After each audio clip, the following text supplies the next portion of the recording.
He says they appear to be making the rings. This is one of the rings of Saturn. I think this is a B ring. Bertrand says he thought they were probably making the rings. I said, Norman, you ever consider the possibility they may be mining the rings? Because I think the rings are probably rich in nutrients, minerals probably.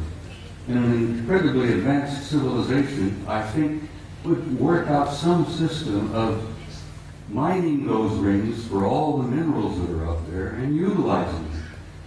Because space is filled with wealth, energies of all kinds. They never have to dig another hole in the ground like we do down here. Space is filled with energy. This is 2,000 miles long, and here on this end there seems to be something like an exhaust or a flare of energy of some kind. It's probably a result of engines of some type inside this thing. But whatever it's doing, it's there, and it's a recognition and a representation of an advanced intelligence. And that's one of the things they don't want you to know, that we are confronting and relating with an intelligence that's so far beyond our own. We're looking at and talking about what's known as a Type 2 civilization. Now, for your own interest, I suspect most of you suspect this, that you are all members of a 0-0 type civilization. Beyond us, hopefully in a century or two, we might become a Type 1. But this is a representation of a Type 2 civilization. And Michio Kaku, the famous Japanese-American physicist in New York, has put out this concept about Type 0, 1, 2, 3, and 4 of the kind of advanced cultures and civilizations we will probably meet out there. Well, in probably meet out there, we've already met them. They're here. They're in our midst. So, I think I brought about 15 or 20 of these pictures, but I simply had no time. I don't have the time to show them all. But I've shown a few here, and I think I've piqued your curiosity. And I think most of you are pretty bright people, and you know you've been conned. You know you've been lied to. You're not fools. And I think you know who you are and why you're here and where you're going.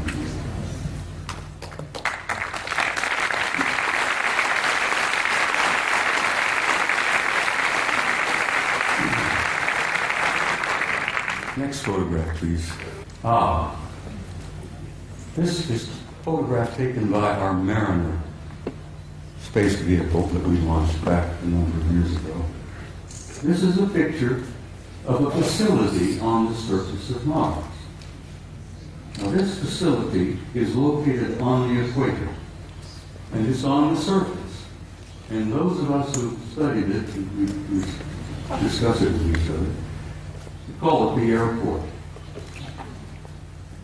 And I said, this is the parking lot. This is the administration building here. This is the main terminal here. And I imagine it's a pretty busy facility, you know, ships coming and going. But it's not an airport, it's very likely a spaceport. It's on the surface and it's on the equator of Mars. And if you're ever interested in launching a vehicle from a planet, you put it on the equator and you take advantage of the rotation of the planet to assist in the launching of your vehicle. You can take the momentum of the movement of the planet and it helps you get the thing off the ground. So it's exactly on the equator, it's on the surface, and it's massive in size. So maybe that is a parking lot, I don't know.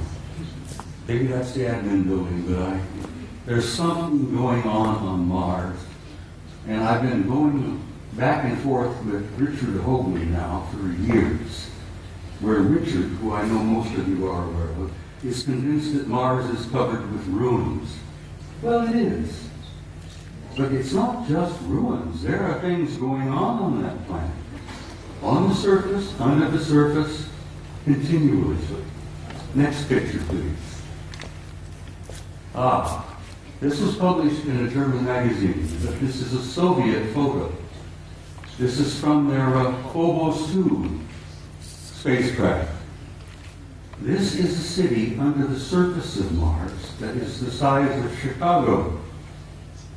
Chicago is one of our biggest cities. Several million people live in Chicago. This is under the surface. You can see the city block. You can see the breakdown here, portions of the neighborhoods, whatever it is.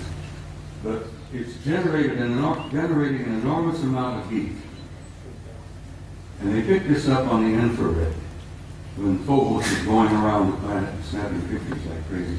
And the Soviets were pretty open about releasing some of their photos, contrary to the United States, where lying has become a fine art. Don't get me started on my politicians. Phobos 2, city on Mars, under the surface. You can see the streets, Broadway, First Avenue, whatever. People have said, well, who was there? And I says, for God's sake, it's the Martians who were there. What a silly question to ask. Who's there? Let's go there. Now, I love this picture. I'm in love with this lady. Your ancestors and mine called her Gaia. She was feminine. She was a goddess. She was sacred. This beautiful lady has a respiratory system. She has a circulatory system. And she has a heart. And she's our source of life on this planet. We needed her. We need her now. We wouldn't be here if it were not for her. We talk about holy lands, Mecca, Jerusalem, here, there, everywhere. That is the Holy Land, people. That beloved planet that we are home.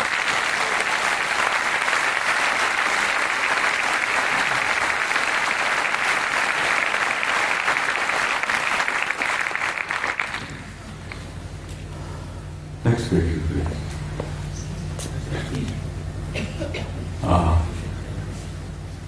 I spoke to you earlier about the fact that your grandchildren and great-grandchildren and so on, the generations yet to come, have a destiny in the stars.